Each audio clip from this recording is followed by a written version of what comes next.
Today is September 5th, 2025. It's 8 a.m. Central Time, Texas. Let me see if everything's working here. And give me one second. Let's get some paper and let's get some markers so we can make take notes. Uh, this this this is a live show. This is something new that I'm trying. Um, you know, there's no editing, there's no script, there is no internet can fall, whatever. This is live, this is raw, this is real. This is Davison da Silva, a tech sales hacker. The reason why I'm doing this TV, not TV. Give me one second.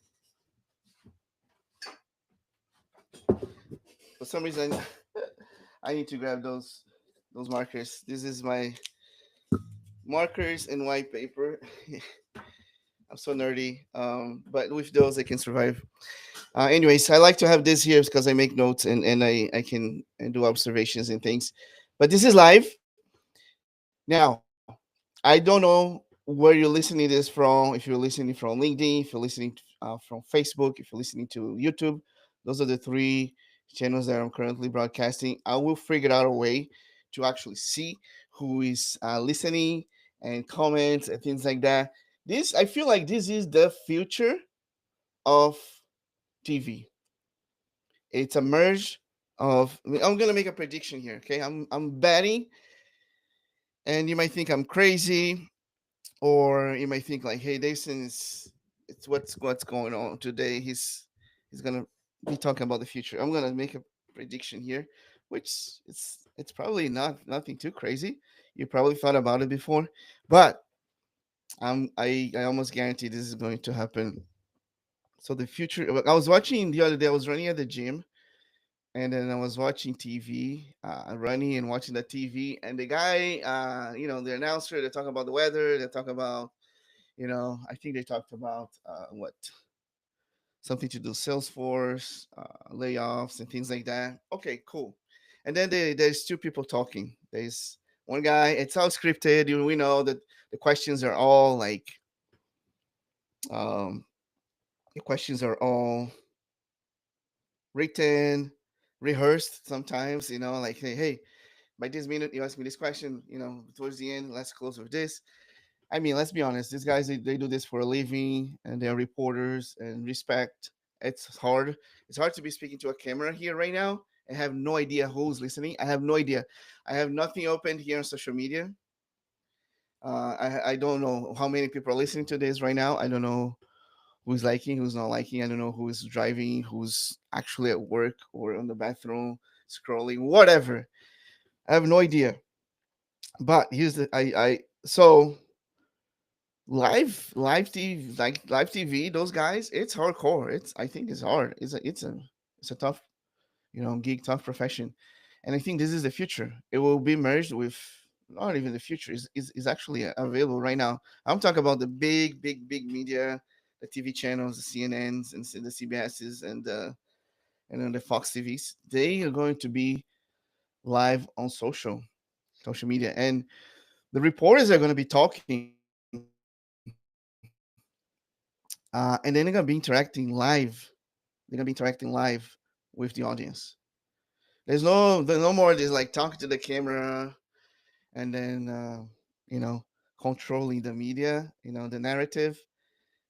I think the future, and you can write this down if you want to, whatever, like Dave's GPT prediction of the future is that people are actually going to be doing those lives are actually going to be with people asking questions. They're going to stop Q&As or whatever. Like, it's going to be interesting. Because that's the trend. That's the new thing. So I created this Tech Sales News for multiple reasons. First, I actually want to be on the top of what's happening in the industry, on top of what's happening with the job market and tech sales, because I talk a lot about the tech sales. I talk a lot about the job market, right? I talk a lot about helping people get jobs, get offers. So I want to be on the top of everything that's happening globally and especially United States with the U.S. market, job market. So it will actually force me to read and research and use all the GPTs that are available to scan everything, and then it's kind of come here and report. So it's going to be weekly, and I feel like it's going to be cool. It's just going to be 1 hour, and I'm going to talk. If you like. If you don't like, don't like. If you wanna, if you like, you wanna share, you share. If you see, if you think someone's thinking about joining the, this community of tech sellers, you can share the link of the live with them. But the idea is to help people be informed, is to help people, is to bring a human nature to this whole research. So I'm going to be a reporter. I'm going to be reporting about tech sales moving forward. And I am part of this industry. I have been in this industry for the last decade, between IBM and Microsoft, as a seller, now as an advisory, job search strategist, um, slash coach, and on the other side, helping people navigate through the the tough industry that this is. Um, Also, one of the best industries for you to be part of. Let's just be honest. Like, it's, we all know there's no sugarcoating here. Sales is, it's something that not everyone can do it. It can be hard sometimes, and there is high pressure sometimes, but there's also a lot of benefits. You're always learning. You always being challenged. You're always getting feedback. You're always improving. You're always in front of what's best, um, and you're always providing value to clients. It's amazing. It's ups and downs, and high risk, high return. I talk a lot about that all the time. And so today we're going to talk about multiple things. I have a list of things here that I want to review with you guys. And I need to open my LinkedIn, because if you have any questions, at least on LinkedIn, I can see if you have questions or not, and I can answer them live, just like I mentioned to you. So let me, first of all, let me open my another tab here on my computer, and we will we will talk about it. If you have any questions, drop on LinkedIn, and I'm live, and I can answer the questions here, and I can stop. Give me 1 second. I believe guys listening to this, maybe just give me a thumbs up. Um, if you're on LinkedIn, just help me out here. Make sure I see here. This is brilliant, very necessary idea. The kind of real-time insight and Q&A is exactly what people need to navigate a tough market. Miguel, thank you, Miguel. But if you have any questions, drop here on LinkedIn. I'll be able to see and I'll answer. But I'm going to talk to this camera here, and I'm looking to this monitor right here. That's live on LinkedIn, and I can answer questions. I looks like there is a two people connected. Um, and if there's more, I can't see. So here we go. So let's go over, and then this is how I'm gonna break down this next hour. Okay, this is kind of the format of the live show that I'm trying to create. First, I want to go over and let me open right here. I want to talk about the latest trends and insights. Right. I want to talk about. Give me a second. Let me open this in another tab.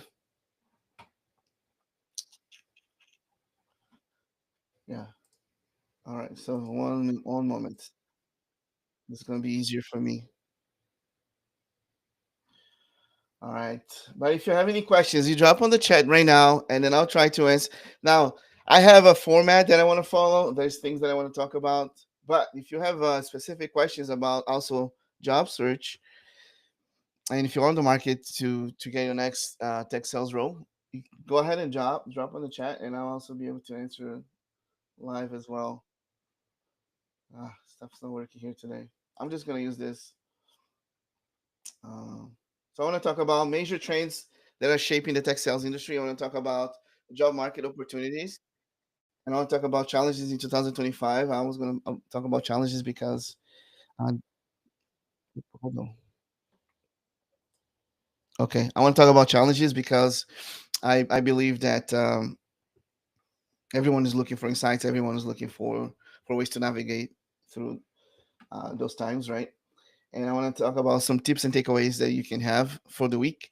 for next week, right? So let's say if you're in the job search, if you're currently on the job market, if you're currently looking for opportunities, or if you're like scared that you're gonna lose your job, or if you want to start networking, and if you think like you need to be more, a little bit more proactive, this is for you, right? If you're um, trying to find extra help. So I'm going to go over the summary that I created here, and I will be reading and I will be talking. All right.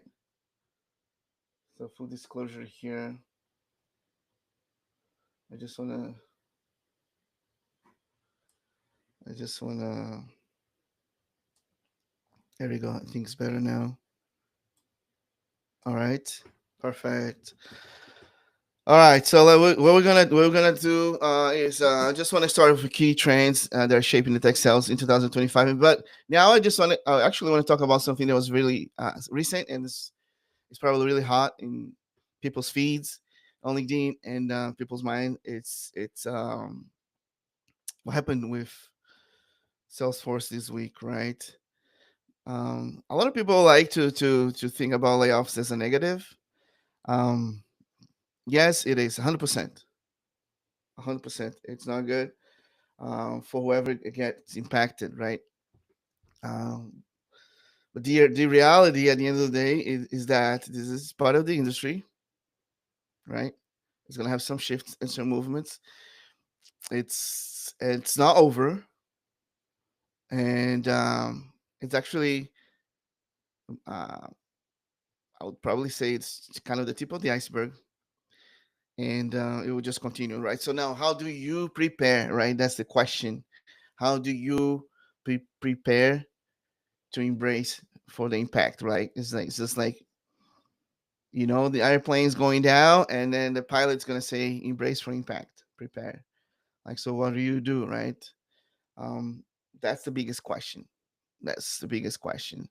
If you haven't been already impacted, um, I just want you to think and remember that um, first of all, it's not your fault, and second, the same value that you had prior to the impact remains. All right, it remains. Trust me. Talking. In fact, I can even add that it has probably increased. So your value has increased due to the additional adversity and experience that you just are going through, right? So because with resistance, with challenges, with trials comes on the other side also comes growth and development, right? So as a high performing coach, I have to be optimistic, right? I have to. It's a must. And I have to think and I have to reframe the situation, acknowledge that's hard, 100%, but I have to reframe to the optimal result, right? To the other side of the coin, which is um, your value remains and has actually increased. So think about that and reframe, and you're gonna be able to get out of it. Promise. Just remain on that thought, and you're gonna be able to uh, to get out of it. There's a lot of resources and help online and free training courses, all sorts of stuff. Now, um, I was gonna my brain goes all over the place. I was going towards the what happened to layoffs with Salesforce. Yes, Salesforce laid off 4,000 people on customer success this week. But listen, they created a solution um, using agentic AIs. I can't remember the name now of of the solution, the name, specific name at Salesforce, but they're selling that. And guess what? They're selling to a lot of people because the Salesforce is the number one SaaS CRM in the world, right? They're selling and they're using internally. They're using their own medication internally. Um, if it is creating efficiencies, I I'm not an executive of Salesforce to talk about Salesforce, um, but that's what it's claiming. It's creating efficiencies, and then it's replacing humans. It's and we have seen that happening over and over and over again. But what I'm trying to say is that they are laying off 4,000 customer success, and they're hiring. They were hiring about, I would say, I think it was 2,000. We talked about that last week. 2,000 account executives to actually sell the solution. So some people losing, other people getting.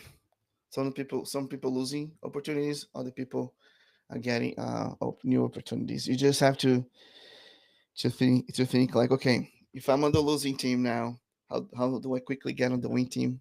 How do I catch up? It just is cyclical, and it's gonna be needed, right?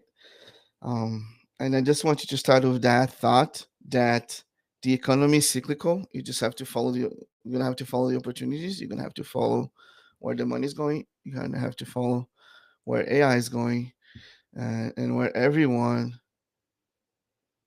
um, at least in tech sales, needs to focus. We're talking about tech sales, right? There's so many layers and complexities and challenges on the industry as a whole. I'm gonna try to do my best to better understand the shifts and everything that's happening in tech sales technology. So the technology industry, there's so many things out there. There's so many verticals in technology, so many verticals in industries, um, so many so many jobs. You can have any job and be in the technology industry, right? You can be a lawyer, you can be a doctor, you can be a scientist, it can be a seller, it can be a marketing, human resources, whatever. Any profession you can be in the technology industry. Then, then I want to add one layer down, very niche inside of this mother of this world is of technology is sales, right? Technology, sales, and that's what I'm going to be trying to talk about it. Don't claim to be the top 1% expert in the world. Not saying that 100%. Not at all. In fact, I'm just here to report, to talk about the things that I see, and talk about the things that I read. Um, so let me go over here and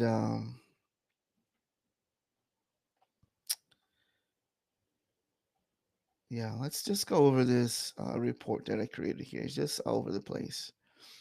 Just a lot of information I'm trying to comprise here, but I'm gonna do my best. Okay, so here we go.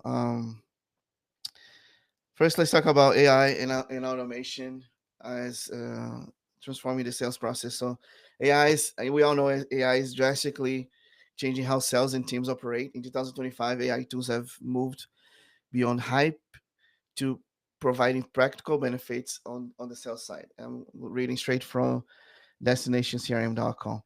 Uh, one key change though is that the sales reps now spend less time on mundane like type of work and more time in front of the clients, more time selling. Um, so as you're thinking about job search, as you think about your interview process, think about answering those stories, the questions, and how you interact with clients, how you were in front of customers, how you handle your calls, how you manage your relationships, right, with your clients. So yeah, it's automations of mundane sales activities have been powered by AI, such as scheduling, follow ups, note taking, all that kind of stuff. But um, at the same time, also sellers have less physical time in front of clients, in front of buyers. So whatever time you have in front of the client, it has to be powerful, has to be meaningful, has to be that human connection have to come across, and that's the Uh, I love that things are kind of flipping around. Yes, you have to be technical. Yes, you have to get certifications. Yeah, you have to learn AI, do all the stuff. But do not forget. It's a 50-50, almost 50-50. In fact, I would like to claim that it's actually even more important now. Has always been important. What people or the industry or the market call soft skills, but right now is even more important because the amount of time you have in front of the client has shortened, that once you are in front of the client, that your ability to connect, your ability to make an impact, your ability to listen, your ability to communicate, your ability to look people in the eye and then and read them. Um,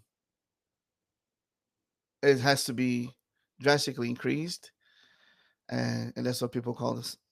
People I say the the industry or the market or whatever call soft skills, right? Those are high, high. Sorry, allergies in Texas. Since I moved to Texas, I have had those allergies, like a lot of allergies here.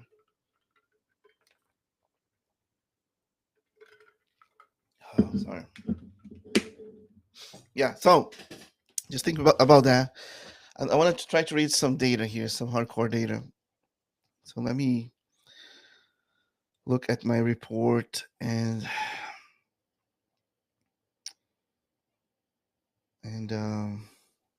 go from there. So here we go.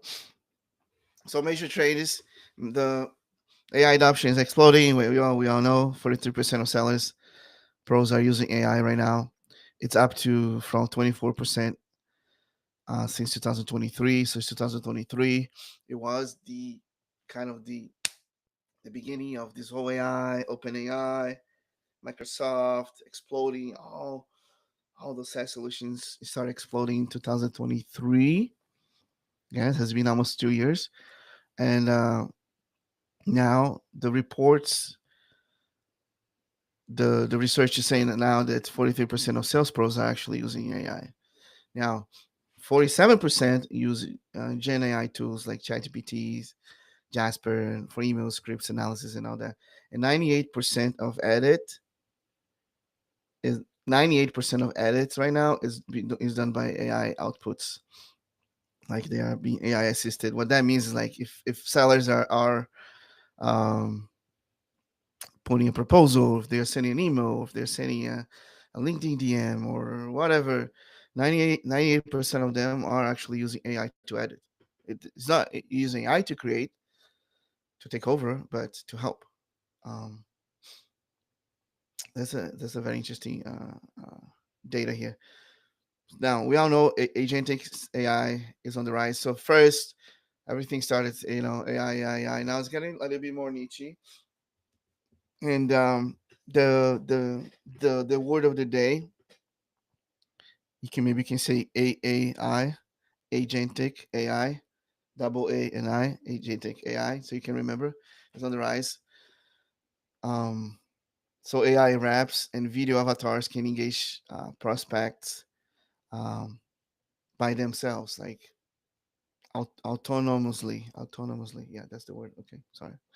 Um, so there's a lot of the things that are being done automatically, right? And that's when this whole customer success, um, mass layoffs, 4,000 people for Salesforce is just because whoever was doing those that activity, they would take questions, they would research, they would call customers back, they would answer those questions, they would send emails, they would send videos.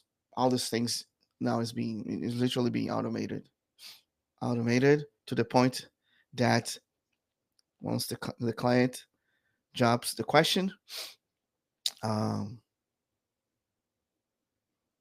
to the research, to the building up the responses, to send back to clients, to send back to answering the new questions that are coming, and give even more information, more is being even more efficient than the human could do. And that's now, for now, and it works for some people. Other people, other customers and other clients, they still have specific needs, and they still have to have the human touch. Yesterday I was kind of annoyed. Like I'll give an example. I called was that T-Mobile? Yeah, I called T-Mobile.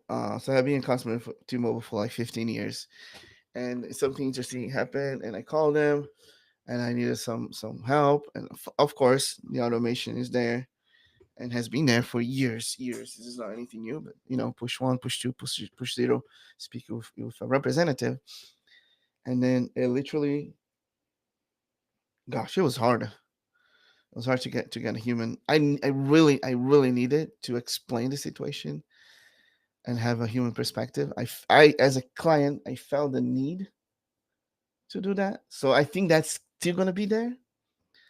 It cannot be fully 100% removed altogether, but it's going to be drastically reduced, right? So let's say out of 100 people that are calling them, maybe me and three more, like maybe 3%, really needed a human to speak with. So the human was actually there on the other side to listen to me, and I appreciate it. And problem was solved, and let's move on, right? But yeah, a lot of stuff is being automated, and to the point that um, you just have to start thinking like, what in my role right now, or the things that I do right now, can be automated, uh, or will be automated. It's not a question of if, is this uh, when, and what can you do about it to be ahead of the curve. What differentiator can you add? um, that's something interesting, something that um, another specific data here that I found: 7 to 8 touches needed to reach B2B buyers. AI helps orchestrate personalized multi-touch outreach. We talked about that last week. That's very, very normal. But at the end of the funnel, at the end of the line, the human connection is still needed, right? Omnichannel wins. 78% of companies are using social selling to outperform others. And the ones who can blend both are doing even better. Buyers are using social. 75% of buyers are using social, and so virtual deals are being 40% of virtual deals are actually being closed 100% automated, um, without in-person meetings at all. So start thinking about that as well. Now let's transition a little bit. Is the show today? There is It's almost 30 minutes. In the last 30 minutes, I want to talk a little bit about the job market and the opportunities. And actually, I'm trying to blend everything all together. But if you have any question, if you drop on LinkedIn, I can see the questions on LinkedIn. If you don't have any questions, I don't know who's live. I don't know who's listening to this right now. But if you have questions as I talk about the things I read here, just let me know. Um, Now, Salesforce hiring surge, 2,000 account, new AEs to sell AI Agent Force. This is just an example. I talk a lot about Salesforce because they are the top of the news, the top of SaaS selling, and and with with challenges, also there is new opportunities, right? So they are still trying to hire people for those Agent Force solution that they created, and I want to find something specific here. There's a lot of information that I try to research. I just want to try to pick and choose what I can talk about here today. Um, Let me go back. Let's read. Let's read from the research here.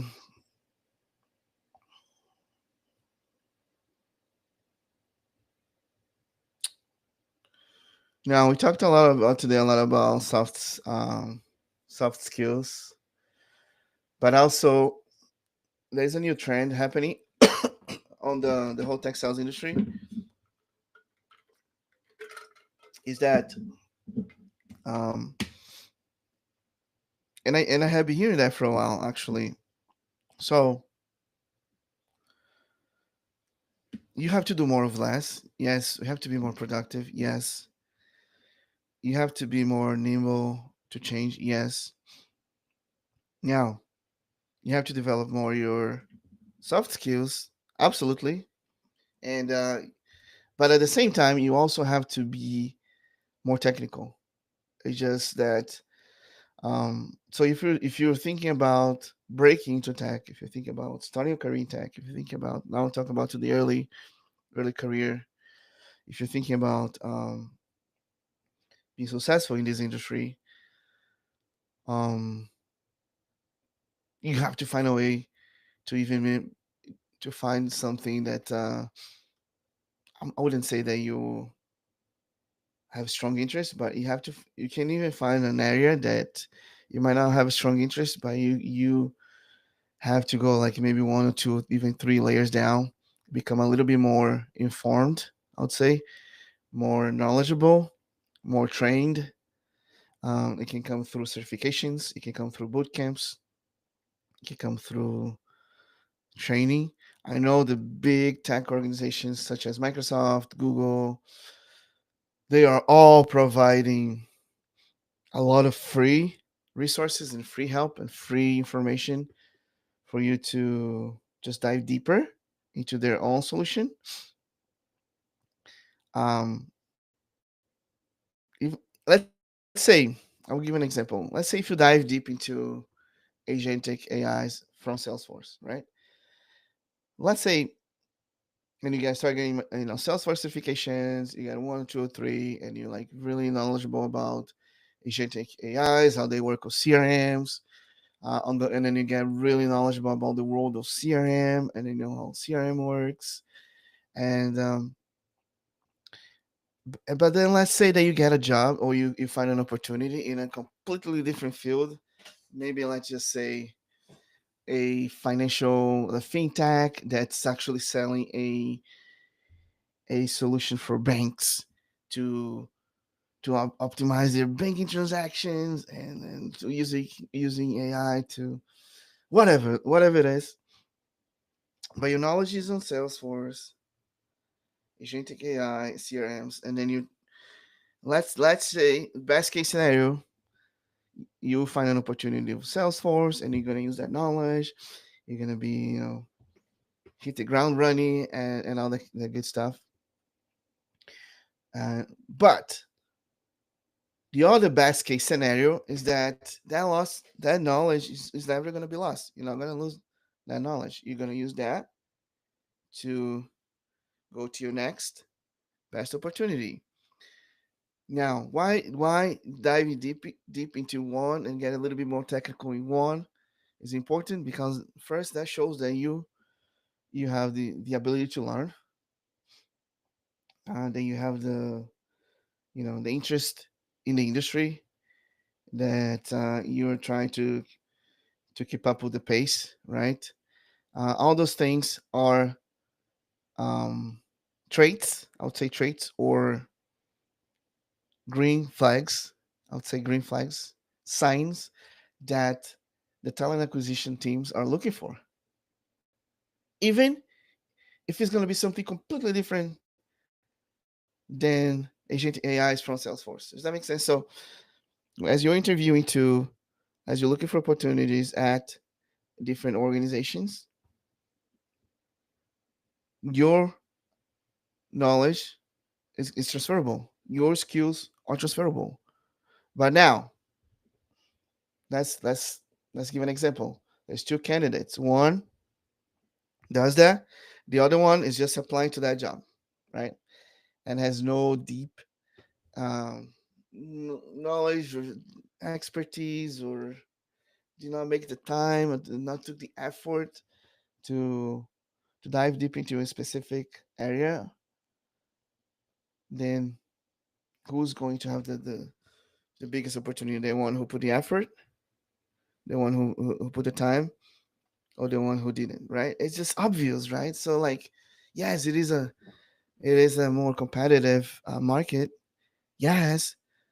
So you have to find a way to differentiate yourself from the beginning, right? From whatever you put in your resume, from um, think as of yourself as a product. From you know, does your product is currently providing a good value to the market, right? So how can you add value to yourself so you can add the value to the future organizations that you're going to be talking with, and finding that alignment, finding that balance.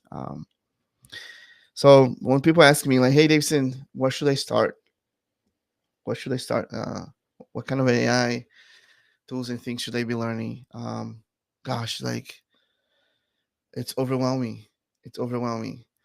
Just find something that you're interested. Like honestly, just start. Just find something that I like right now because I'm embedded in this whole world of job search and coaching people, helping people, giving strategies to people. My world of AI it revolves around talent acquisition, right? My world of AI evolves around recruiting, around what tools are available, how can my clients learn how to fish instead of getting the fish, right? Like how they can learn how to use AI to do the prompt, to network, to find the roles. Like those are the things that I'm actively thinking about it, right?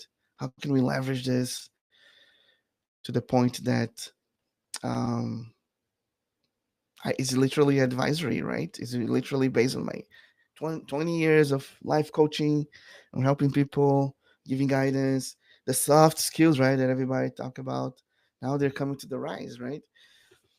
Um, but then helping people to kind of navigate through this OEI. What should I learn first? First, find something that you're interested in, start. Second, there's hundreds and thousands and hundreds of courses and things that you can do for free. Maybe set up a metric like, gosh, like I'm gonna do a 10 minutes learning for the week, or I'm gonna increase my learning budget to 30 minutes a week, to learn something new. Or I'm gonna like for in my case right now, I set up this tech sales news. Now I am researching. I'm using ChatGPT. I'm using agentic AI to research information about the industry, and I'm reading, and I'm coming here, and I'm just gonna. I don't have an agenda. I'm just gonna be talking about whatever comes to my head, my mind, and trying to give value to people, right? Um, and that's something that I feel like is gonna help me. It's gonna help my community. It's gonna help give you value, and I should probably also start sharing. Like I said last week, I should start sharing my research. So if you people are not able to listen to the live, they can just take that research and they can read it on their own time, or they can use a ChatGPT to summarize whatever they want to do. But that's the way that I'm fighting to catch up. There's something else that I'm doing. I just joined a buddy of mine from my MBA. Shout out to him right now, live. Chase Sharps. He's a man. He created he reached out first. He's like, man, hey man, this is he first he called me, he was like, hey, how are you catching up with all the stuff, man? I'm like, I'm not. Like it's almost impossible. But this is all the things I'm doing, and like we talked about this. Like, he's like, these are things I'm doing. He's like, hey, what about we do like a small kind of think tank, something really, laid back, some WhatsApp group or whatever, so we can just share weekly the things we're learning. If you can talk. If you don't, if you can answer, that's fine. Just something that we could just kind of express ourselves in the things we're learning. And he created this group. He put me on. It's only like 5 people, very just his closest friends, or closest friends who he thinks like is really embedded in this world. Um, and anyways, maybe he's just a trial. I don't know, but yeah, it's coming. Good things are coming out of that. People are like, hey, this is what I learned.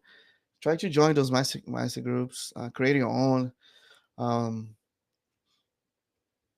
and let's say, here's my biggest suggestion for you if you are a job seeker and if you want to stay on top of the tech sales industry.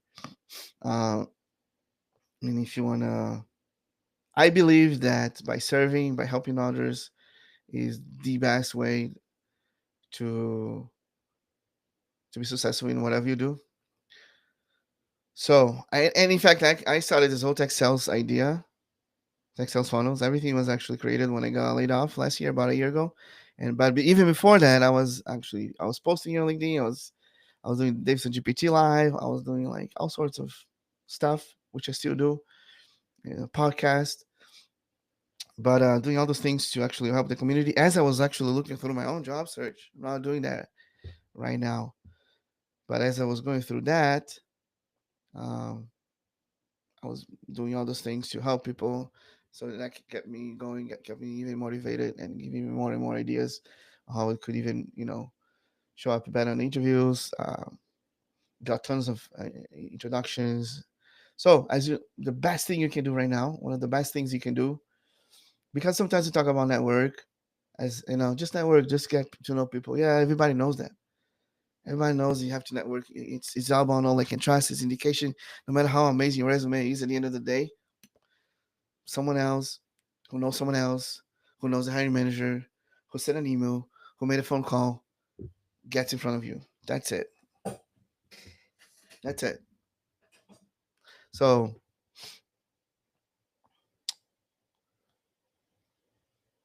a specific strategy, a specific strategy for you to network is create some sort of a mastermind group, um, of three, maybe three, four, five, maybe no more than five, of people who are actually looking for a job, just like you.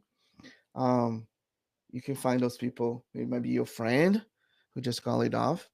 Um, it might be they might not even be looking for a job, but I think it would be good to find one.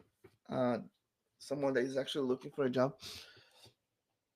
It's not about it's not a support group. It's not about that. It's about um, building a micro community. Build a micro community to help you through to navigate. Trust me, like, even if you don't get, quote unquote, get from that community, the micro community, if you don't get a recommendation, if you don't get an offer from them, if you don't get an introduction from them, don't think about getting, think about giving. So create a micro community, because we get as once we give, we get when we give. It just is a everybody knows. It's a law, it's a principle, it's a universal. It cannot be changed. It was not created by me. I'm not. I'm just saying how it is.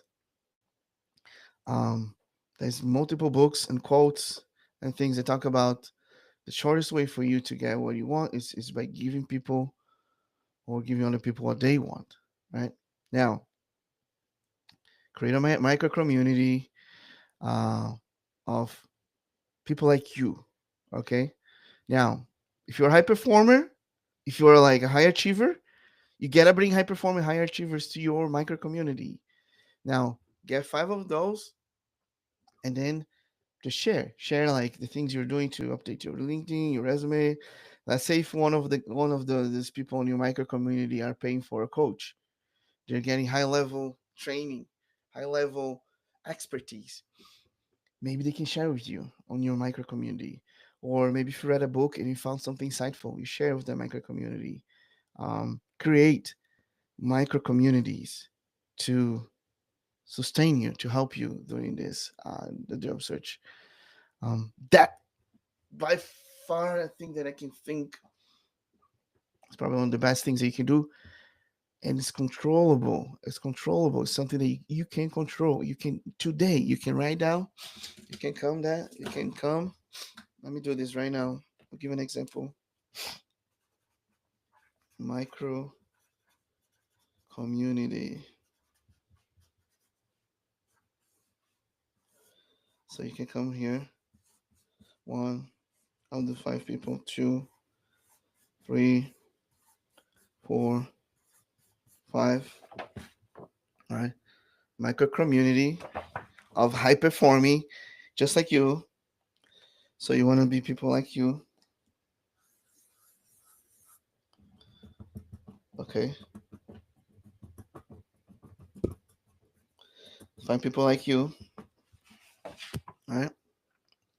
You're in the green. Find the green people. And then it can be a LinkedIn group, whatever, WhatsApp group, a text message group. Find this community, and then and just give. Find a way to give, give, give. Don't think about what you're gonna get. Don't think about if it's gonna work for you. Uh, Here, all right. That's it. Give, give, give, give. Find a micro community um of job seekers who doesn't even have to be uh in your they don't have to have the same goals when it comes to the end goal, to the offer, to the job, but on the mindset, it has to be equal. Like on the idea of giving has to be equal. On the idea of supporting each other has to be equal. And then eventually you guys together you're gonna be finding ways to see who provides more value, or how you guys are gonna be helping each other. Now, if you cannot build your own, join communities who are already created. If you cannot build your own, but I highly recommend you, the first thing you do as part of your strategies. Now we're talking about strategy. There's multiple things you can do as a job seeker. Multiple things, and they all lay in three areas. And I like talking about this all the time because I can live and breathe to those three. Um, if you do not have a, if you're not getting a job offer right now, everyone listen to this. Um, Please just remember those three words. If you forgot everything I said today, if nothing makes sense, whatever, just remember those three words.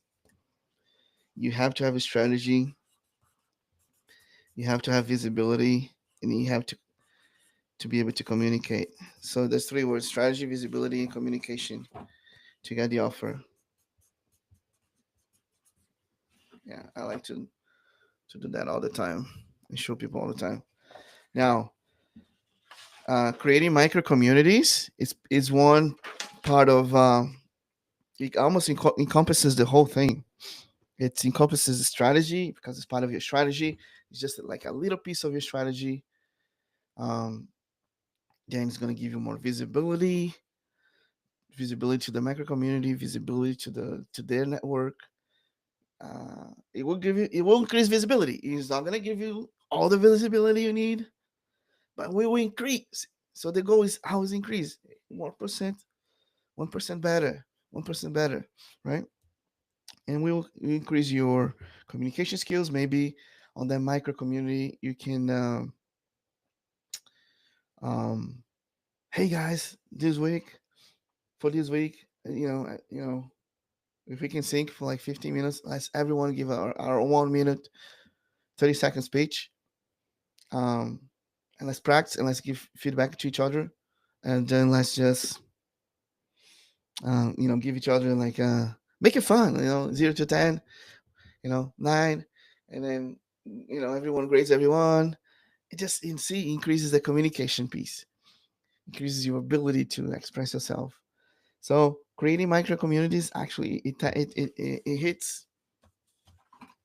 hits all the three areas, right, of your job, of your on your way to get the offer. So micro communities, it will increase the three areas. It will feed into those three areas that you need in order to get your next job offer. Um, okay, I think I talked about 20 minutes about micro communities. If you just came towards the end, just go back. but I just felt like it just actually came to me like as clear as it is as I was speaking to you right now. So that's why I made more time to it, and I felt like it was important to just dive deeper into it and explain a little bit more. This is one example of strategy, right? This is one example of strategy. Sometimes people think like the strategy is just having a list of companies. That's another piece of the strategy, of your strategy. It's having it's being targeted, right? The targeting piece is part of the strategy, but it's not all. Because I have so recently I talked to not mentioning names. I never mention names here, but I talked to a potential client, and she was very strong about having this strategy already. I already have the strategy, and I could clearly see that she couldn't see the blind spots, um, which, in fact, what she needs the most is the actual strategy um, to help her navigate through this transition in time that she's going through. But what is my definition of strategy, right? So that's when we can dive deeper into it, right? Maybe her as her definition of strategy, she got it. Check. So maybe her definition of strategy is just like, hey, I know the role that I want, and I know the what is it? The list. I have my list. This is my definition of strategy. Check. Davidson definition of strategy. That check. But more things, including creating something like the micro community, right? Um, and many others. But everyone is so unique. Everyone's so different. Everyone have their own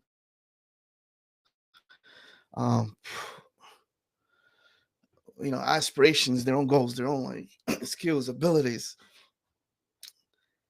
that the everyone's strategies is different because everyone's life is different. So there's no one prescription for um, everyone. It does not exist. Um, there are frameworks. I'm trying to put my own. I organize my own for the last like 10 years. I'm coming up with my book and all that, the methodology and all that, to try to kind of create a framework, job search strategy framework to help people create their own. And but it's all depends of your specific needs. That's all. That's all I can say. Now let me see if I can find any specific closing here.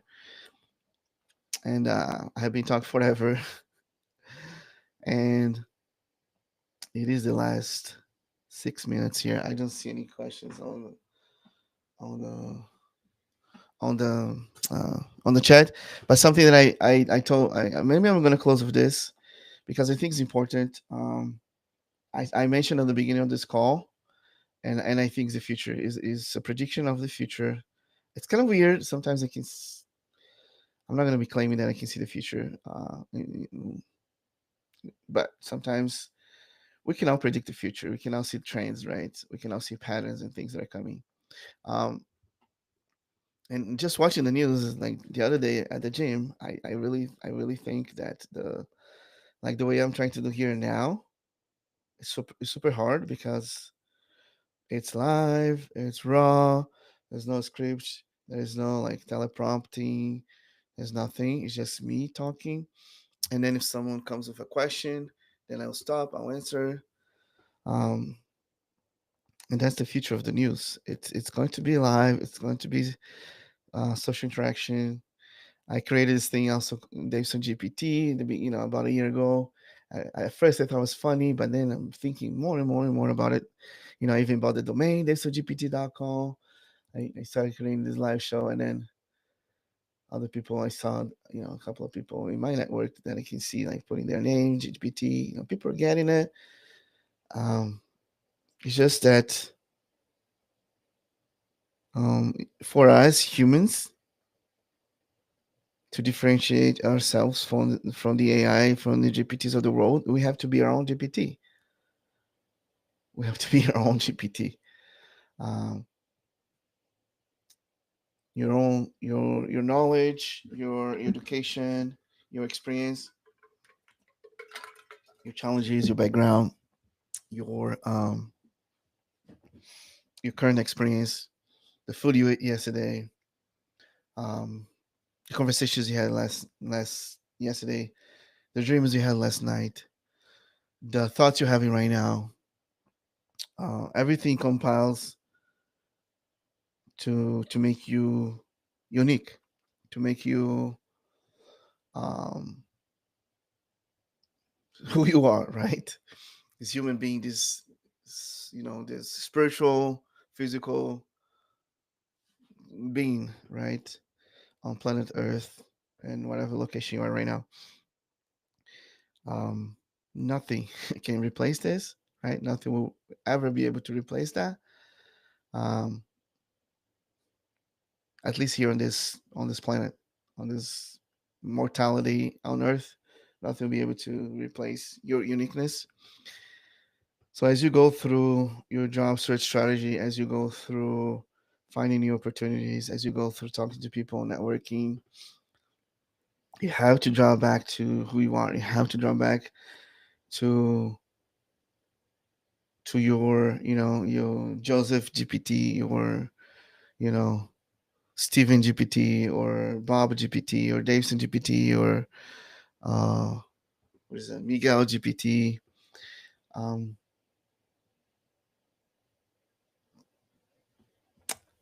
Otherwise, there's no way to differentiate yourself to everybody else, or all the other technology that's out there. So don't be afraid of it. Embrace it.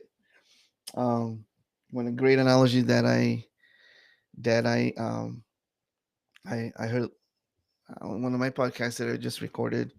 It was that back in the days we used to use horses, and then when car was created, a lot of people who using horses hesitated. Right? Hey, do not hesitate to drive less cars. It is what it is, right? Or this whole AI is here to stay. You just have to embrace it and bring your uniqueness. And I'm about to start something I wouldn't call a movement, or I'll call a project. I'm trying to decide if it's a movement, if it's a project, if it's a community. I don't know. As I help people with tech sales funnels, as I help people getting jobs, as I help people trying to dive deeper in who they are and bring that uniqueness from them. As I'm heading up to my TEDx and all that kind of stuff, I am thinking a lot about uh, the niche, how we are the niche. We are the niche. So there's more coming up on that. I have 1 minute left. My biggest goal on this textiles news is just to bring news. If I can, if I s- there was like pages here of information that I can share. I'm a reporter. I'm also speaking by my personal experience. I'm a reporter, meaning I'm going to be reporting data. I'm going to be reporting information from the industry, and trying to see patterns on the job search, which that's what I'm focusing here right now. And but if I have to stop and talk about share my personal experience, if I have to stop and talk about an idea that I just kind of came very clearly to me right now about micro communities, and how micro communities is gonna be part of your overall blueprint, um, for you to find your offer, for you to find a job. So be it. I'm going to talk about that. So that's me. That's Daveson GPT for you today. Everyone, thank you for joining. I don't know if you're going to be listening to this on LinkedIn in the future, or on YouTube, or Facebook, I believe. But follow me for more. If you like this, follow me on those three social medias. And I'll see you next week.